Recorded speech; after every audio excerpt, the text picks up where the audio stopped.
vous vous concentrez sur le bien devient si grand que vous ne verrez même plus le mal ou n'y ferez plus attention. Vous pouvez vraiment surmonter le mal par le bien. Restez avec nous dans Jouissez de votre vie.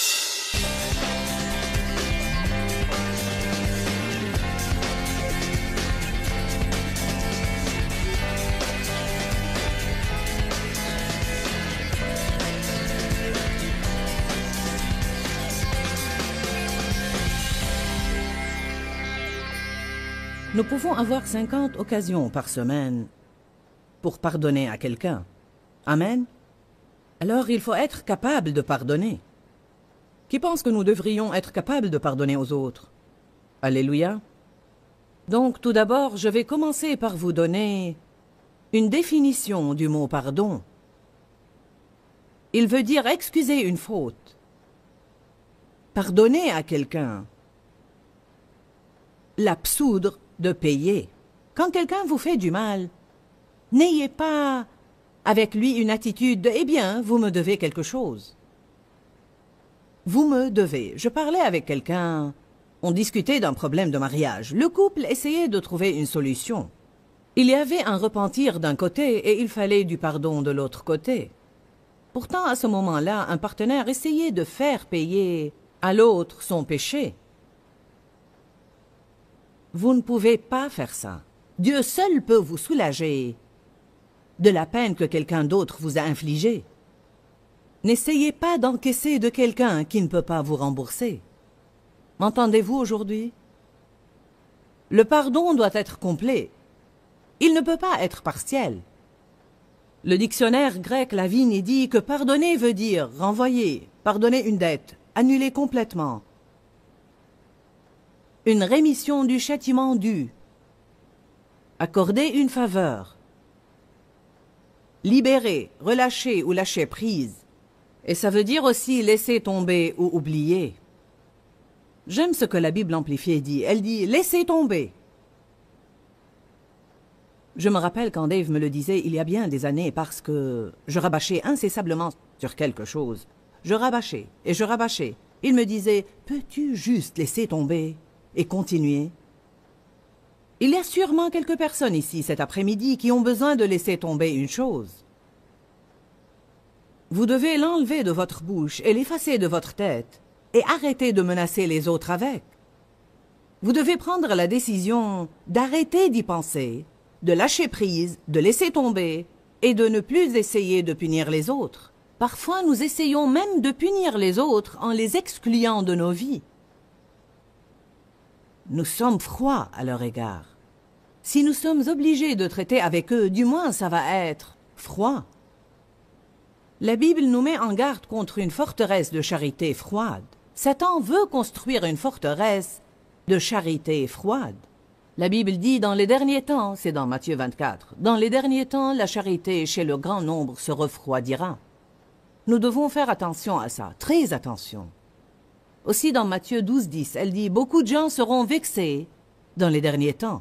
Les gens sont susceptibles de nos jours, n'est-ce pas? Ils se mettent facilement en colère. C'est dû en partie au fait qu'ils sont stressés. La plupart des gens semblent être, vous savez, ils semblent être à bout de nerfs. Et si vous faites quelque chose, vous les poussez par-dessus bord. Nous devons donner aux autres plus de grâce et plus d'espace et leur permettre d'être ce qu'ils sont, c'est-à-dire des gens. Nous n'allons pas être parfaits. Nous devons avoir beaucoup de grâce pour avoir des relations les uns avec les autres. Vous devez chercher le bien dans les autres. Vous n'avez pas le droit de tout critiquer et de faire tout un plat chaque fois que vous trouvez une faute. Vous devez toujours chercher le bien dans les autres. La Bible dit « Vous surmontez le mal par le bien ». Romains 12, 21, nous surmontons le mal par le bien. Dieu m'a révélé il n'y a pas longtemps que si vous avez une relation avec quelqu'un qui a plusieurs défauts, que si en fait vous vous concentrez sur le bien devient si grand que vous ne verrez même plus le mal ou n'y ferez plus attention. Vous pouvez vraiment surmonter le mal par le bien. Certains de vous sont peut-être au bord du divorce ou sur le point de perdre une relation qui leur importe avec un fils ou un ami ou un collègue.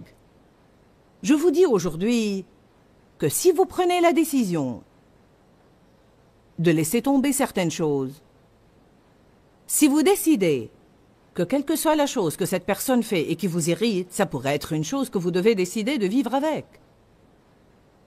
Il est très possible que l'avantage que cette personne représente pour vous l'emporte sur l'irritation. Vous savez, vous allez avoir un peu des deux dans chaque relation. Dans chaque relation, vous allez avoir des choses qui sont à votre avantage et que vous aimez, et des choses que vous auriez préféré qu'elles n'existent point. Ça doit être la volonté de Dieu, car c'est le cas dans chaque relation, sans exception. Une personne, vous souhaitez qu'elle parle un peu plus, une autre, qu'elle parle un peu moins. Une personne, vous souhaitez qu'elle soit plus courageuse, une autre, vous savez, vous souhaitez qu'elle garde ses opinions pour elle. Il paraît que tout le monde a toujours trop d'une certaine chose ou pas assez d'une autre chose. Personnellement, je suis en train d'apprendre à apprécier le bien dans les autres, à voir les avantages qu'ils représentent, et non seulement les ennuis. En fait, donner veut dire faire cadeau de, transmettre une offre ou faire don de quelque chose. Je crois que lorsque vous pardonnez à quelqu'un, non seulement vous lui offrez un cadeau, mais vous vous offrez plutôt un plus grand cadeau. Il y a plusieurs raisons pour lesquelles nous devons pardonner aux autres. J'ai toute une série intitulée « Amertume, ressentiment et non-pardon » où je disserte sur toutes ces choses. Mais je veux juste vous donner la liste 7 raisons pour lesquelles vous devez pardonner.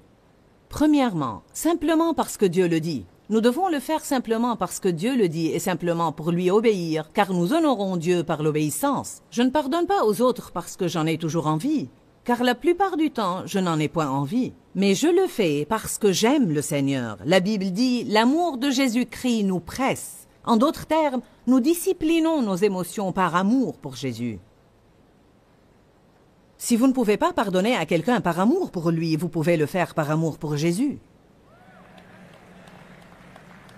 Simplement parce qu'il vous le demande. Rappelons-nous lorsqu'il a dit « Père, pardonne-leur, car ils ne savent ce qu'ils font ». Et Étienne, quand il a été lapidé et qu'il a dit « Seigneur, pardonne-leur, car ils ne savent ce qu'ils font ».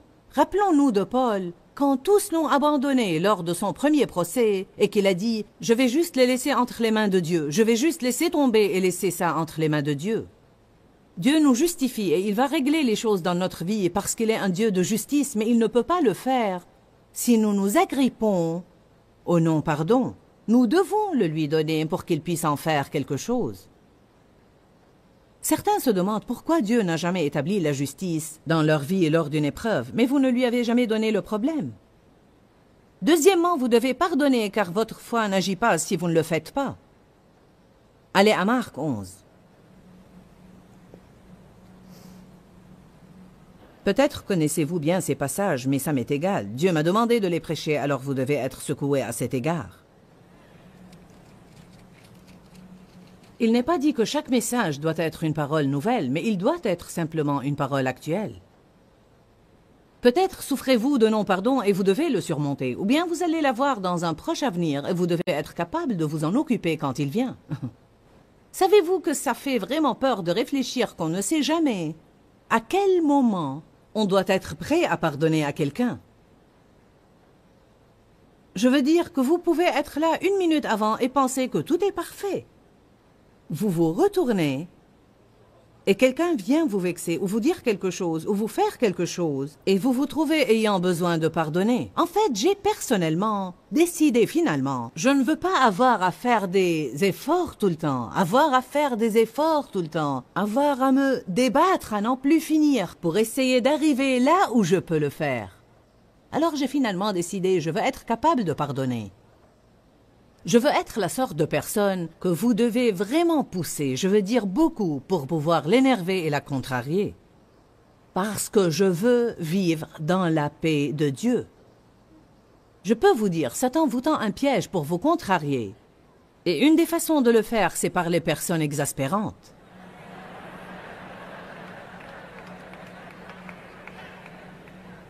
Décidez de ne pas permettre aux autres de vous voler votre joie.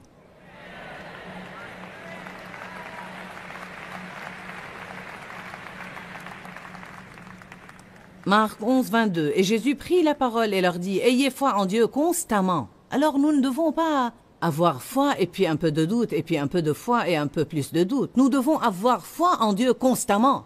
Nous devons apprendre à vivre de foi en foi.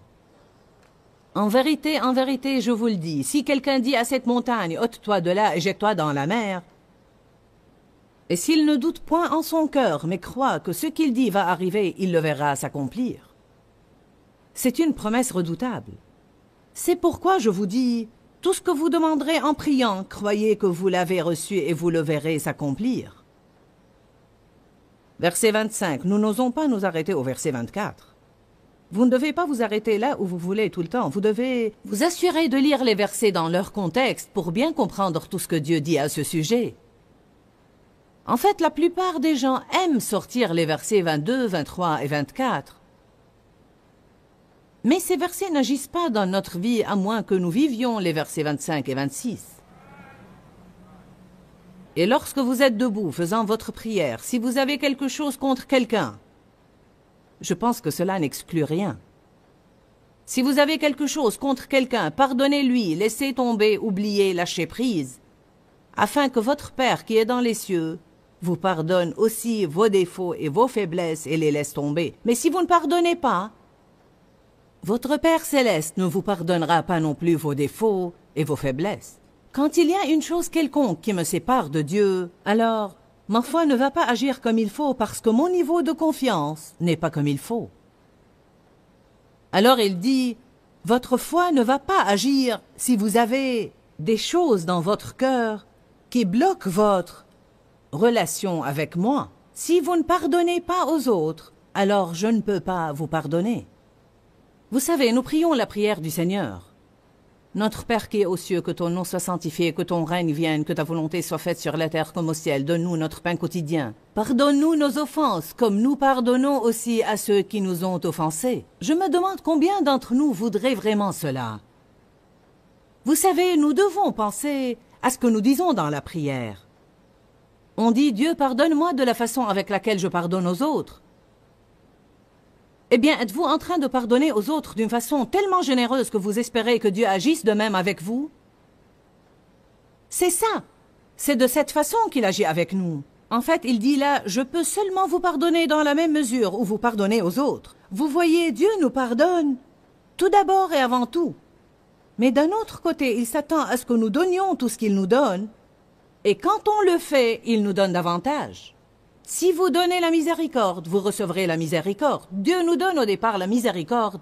Il nous sauve par la grâce et la miséricorde. Il nous pardonne nos péchés et il veut que nous laissions cela affluer vers les autres à travers nous. Il nous aime et veut que nous recevions cet amour puis que nous aimions les autres. Il nous pardonne et il veut que nous recevions ce pardon, que nous nous pardonnions et que nous le laissions affluer vers les autres. Il nous donne la miséricorde et il veut que nous la recevions, que nous soyons miséricordieux envers nous-mêmes et la laissions affluer vers les autres à travers nous. Nous devenons un canal où ce flux passe tout le temps dans nos vies. Certains sont des tuyaux bouchés. Nous voulons vous déboucher aujourd'hui. Qui veut être débouché aujourd'hui? Parfois, je pense que les gens sentent. Ils sentent littéralement comme quelque chose m'entrave. Quelque chose bloque mon progrès. En fait, ils ne savent pas ce que c'est, parce que Satan nous dupe et nous trompe. Parfois, nous pensons que nous avons de bonnes raisons pour en vouloir aux personnes. Mais je ne peux trouver rien dans la Bible qui dise que nous avons le droit d'en vouloir à n'importe quelle personne, même quand elle nous fait du mal à plusieurs reprises. C'est la chose la plus difficile à traiter. Quand la même personne nous fait la même chose, encore et encore et encore et encore. Le pardon ne signifie pas toujours la restauration de la relation. L'enseignement sur le pardon gêne certains de vous car ils pensent « je ne veux pas reprendre cette relation et laisser cette personne me maltraiter ». Servez-vous du bon sens. Personne ne vous demande de laisser quelqu'un vous tabasser 5 fois par jour. Mais vous ne devez pas le haïr. Rappelez-vous que ceux qui souffrent font souffrir les autres et que celui qui vous fait du mal souffre dans son intérieur et quelqu'un lui a fait du mal.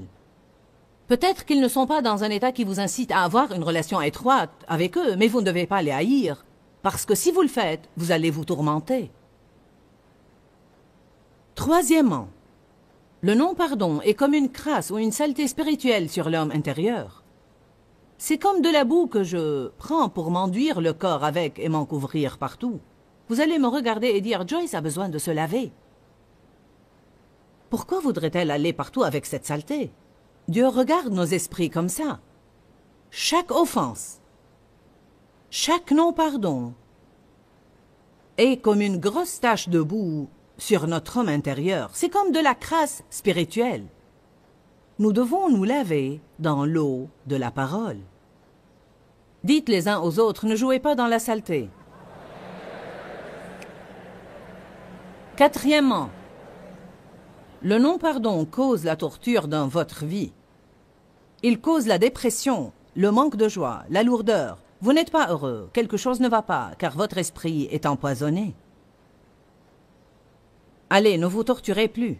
Pardonnez à quelqu'un. Pourquoi rester là à vous lamenter pendant que la personne qui vous a fait du mal s'amuse sans se soucier de votre chagrin? Cinquièmement, le non-pardon bloque votre relation personnelle avec Dieu. Il bloque votre capacité à venir et à jouir de sa présence. Votre vie de prière est entravée. Rendez-vous service et pardonnez. Sixièmement, vous ne pouvez pas aimer avec du non-pardon dans votre cœur. Nous devons marcher dans la charité. Amen. Il est si important de marcher dans la charité. Vous n'allez jamais avoir une guerre spirituelle efficace contre l'ennemi, à moins que vous n'ayez une marche dans la charité qui soit passionnée et ardente. La charité est l'arme la plus importante que vous ayez pour la guerre spirituelle. Parler les langues ne vous profitera pas si vous ne marchez pas dans la charité. Vous pouvez avoir toute la foi du monde. Si vous n'avez pas la charité, votre foi ne va pas agir, car la foi agit par la charité. La Bible dit, par-dessus ces choses, revêtez-vous de la charité. Ayez les uns pour les autres une ardente charité.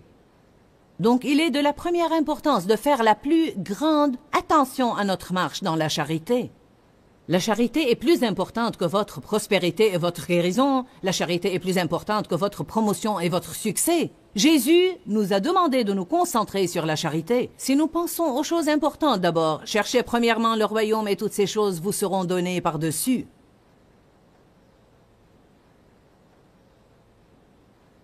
Jésus a dit, je vous donne un commandement nouveau, aimez-vous les uns les autres. Et la charité pardonne. La charité tient compte des défauts et des faiblesses des autres. Vous qui êtes spirituels, dit Galates chapitre 6, sachez comment redresser les personnes qui ont succombé à cause de leurs faiblesses. Septièmement, vous ouvrez une grande porte au diable quand vous restez dans le non-pardon. Lisons 2 passages rapidement. Allez à Éphésiens chapitre 4. Certains de vous n'ont probablement jamais lu ces passages, mais beaucoup de vous les connaissent bien. Mais cela ne signifie pas que vous les vivez.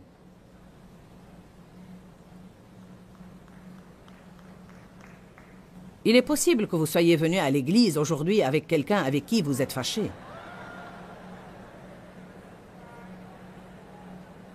En fait, vous seriez étonné si vous pouviez voir combien de personnes présentes dans cette salle aujourd'hui pour essayer de recevoir des miracles, des bénédictions, des guérisons et des percées de Dieu, sont assises là avec une sorte d'amertume, de ressentiment, de non-pardon ou quelque sorte d'offense dans leur cœur. Vous seriez vraiment étonné.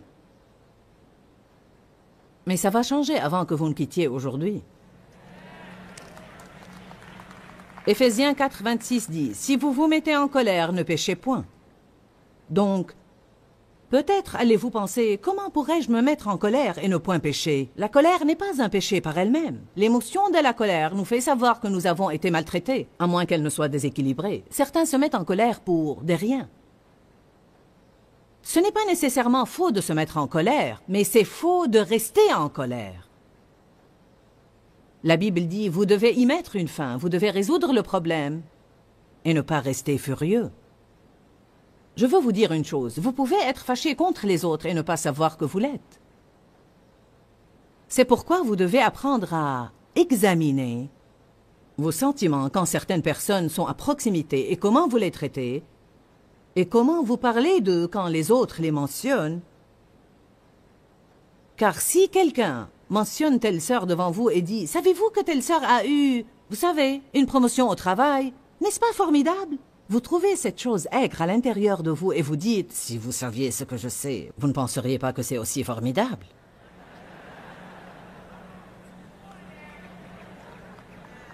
Donc il y a toujours quelque chose à régler à l'intérieur. Il y a un peu d'eau amère là-dedans qui a besoin de redevenir douce. Si vous vous mettez en colère, ne péchez point, ne laissez pas votre colère, votre exaspération ou votre indignation durer jusqu'au coucher du soleil. Et ne donnez pas accès au diable pour prendre pied, ne lui donnez aucune opportunité, aucune. Lorsque vous permettez au diable de prendre pied, il pourra construire une forteresse. Une fois la forteresse est là, vous avez un grand problème. C'est pourquoi je vous encourage aujourd'hui à être capable de pardonner. Soyez prompt à donner et soyez généreux dans votre pardon. Votre première réaction à l'offense doit être « je vous pardonne ».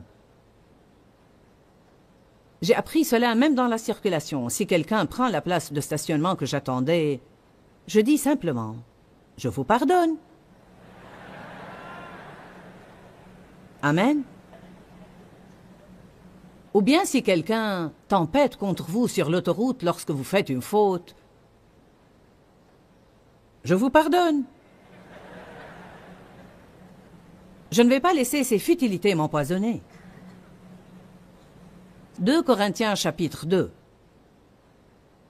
Certains de vous peuvent fermer quelques portes au diable aujourd'hui en décidant de pardonner. Vous pouvez fermer la porte à quelques tourments dans votre vie en décidant de pardonner.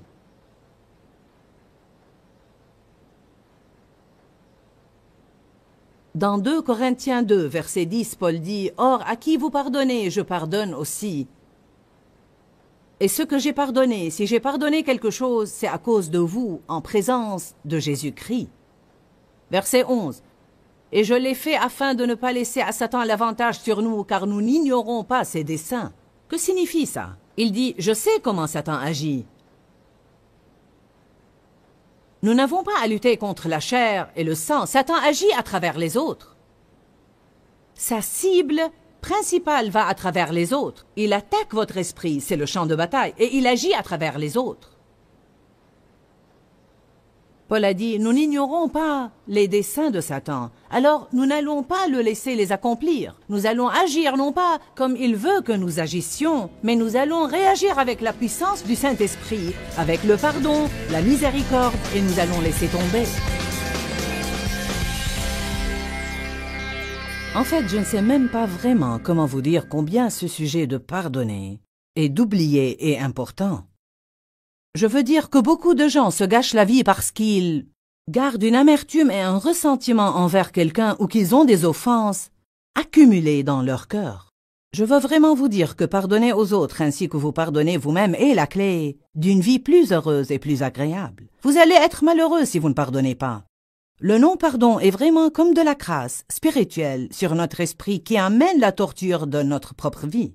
En plus, le non-pardon ouvre la porte au diable. De nombreuses fois, nous faisons entrer l'ennemi dans notre vie à travers le non-pardon. Quelles sont les raisons pour lesquelles nous devons pardonner? Simplement parce que Dieu le dit. Votre foi n'agira pas si vous ne pardonnez pas. Le non-pardon est comme une crasse ou une saleté spirituelle sur notre homme intérieur. Le non-pardon cause une torture dans votre vie. Vous ne pouvez pas aimer avec un non-pardon dans votre cœur. Et notre marche dans la charité est si importante. Le non-pardon bloque votre relation personnelle avec Dieu. Je crois qu'il est très difficile de jouir de la présence de Dieu si votre vie est pleine de non-pardon. Vous ouvrez la porte au diable quand vous restez dans le non-pardon. Je veux vraiment vous encourager à étudier la parole à cet égard et faire tout ce que vous pouvez pour ne pas permettre à cette amertume et à ce non-pardon de rester dans votre vie. Rappelez-vous que nous vous aimons et que nous nous soucions de votre bien-être. Et je crois que Jésus est mort pour que vous jouissiez de chaque jour de votre vie. Et je veux que vous preniez la décision de ne plus laisser Satan vous voler votre joie. Que Dieu vous bénisse. Pourquoi, Seigneur, pourquoi? Dans ce livret, Joyce Meyer nous enseigne à travers la parole comment être délivré de la confusion. Pour obtenir ce livret gratuitement, écrivez-nous à Joyce Meyer, boîte postale 40095-6300 Larnaca, Chypre. Ou bien visitez notre site web www.joycemeyer.org/fr.